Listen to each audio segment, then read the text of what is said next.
Hello everyone, how you all. कैसे हैं आप सब लोग। लर्न लाइफ इफिशिएंटली के सेगमेंट में मैं आनंद गौरव उपस्थित हूं आप सबके बीच एक बार फिर।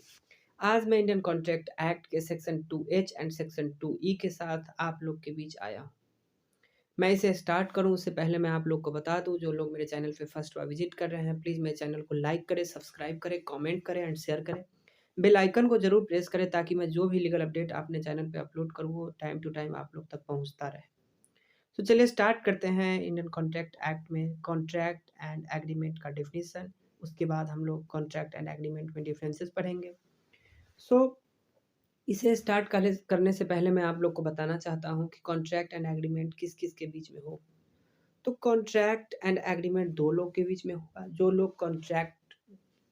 लोग प्रपोजल या ऑफर देंगे उसे प्रॉमिसर बोलते हैं। जो लोग उस प्रपोजल या ऑफर को एक्सेप्ट करेंगे उसे प्रॉमिसी बोलते हैं।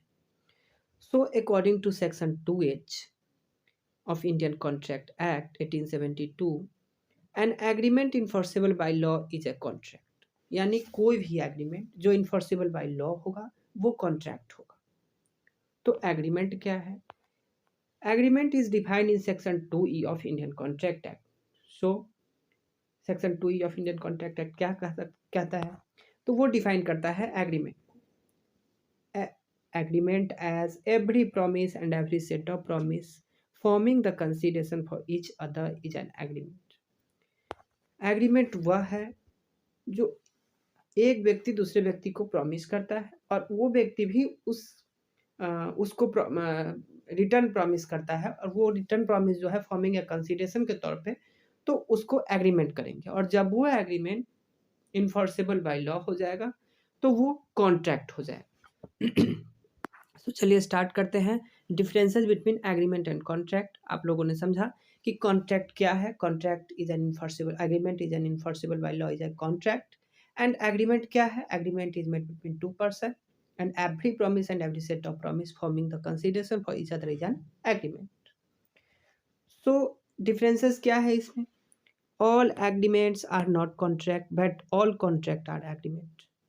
सभी एग्रीमेंट कॉन्ट्रैक्ट नहीं होंगे जबकि सभी कॉन्ट्रैक्ट एग्रीमेंट होंगे।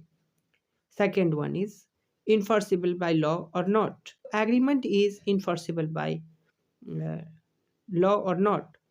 सो answer is no, agreement is not enforceable by law, whereas contract is always enforceable by law. Right to the parties. In agreement there is no right to the party, but in contract there is always rights of party. Contract grants many rights to the party, but in agreement there is no any right grants to the party. So in agreement there is a promise from both sides, and that promise is enforceable by law, then that agreement becomes a contract. Now हम लोग discuss करते हैं एक illustration. A promise to deliver his watch to B. A ने promise किया कि मैं तुम्हें वॉच डिलीवर करूंगा, and in return B promise to pay sum of 2000 rupee to ए। अब बी ने प्रॉमिस किया ए से कि मैं उसके बदले तुम्हें 2000 रुपया दूंगा। There is a said to be an agreement between A and B. अब हम यहाँ कह सकते हैं कि ए एंड बी के बीच में एक एग्रीमेंट हुआ है। जब ये एग्रीमेंट इन्फोर्सिबल बाय लॉ हो जाएगा तो ये कॉन्ट्रैक्ट कहलाएगा। One thing I also added in this definition, that is reciprocal promise, and reciprocal promise is also mentioned in section 2F of Indian Contract Act.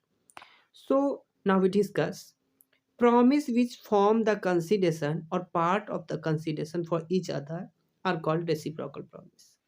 Reciprocal promise वही है जो एक व्यक्ति ने प्रॉमिस किया और दूसरे व्यक्ति ने उसके बदले जो प्रॉमिस किया करने के लिए वो एक कंसिडरेशन फॉर्म में होगा, उसे रेसिप्रोकल प्रॉमिस कहेंगे। सिंपल हम समझ सकते हैं। रेसिप्रोकल मतलब होता है अपोजिट, एंड जो किसी प्रॉमिस के बदले किए गए प्रॉमिस को रेसिप्रोकल प्रॉमिस कहते हैं। सो आप लोगों ने समझा differences between contract and agreement and definition of contract and agreement. So contract is an agreement enforceable by law, whereas an agreement has every promise and every set of promise forming the consideration of each other is an agreement.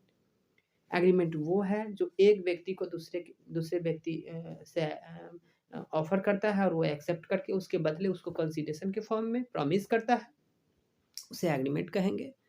Agreement और contract होने के लिए दो व्यक्ति, promiser and promisee होना है। Promiser उसे कहते हैं जो ऑफर देता है या प्रपोजल देता है, प्रॉमिसी उसे बोलते हैं जो एक्सेप्ट करता है। सो होप आपने कॉन्ट्रैक्ट एंड एग्रीमेंट के डिफिनीशन को समझा होगा, differences between contract and agreement को भी समझा होगा। So thank you.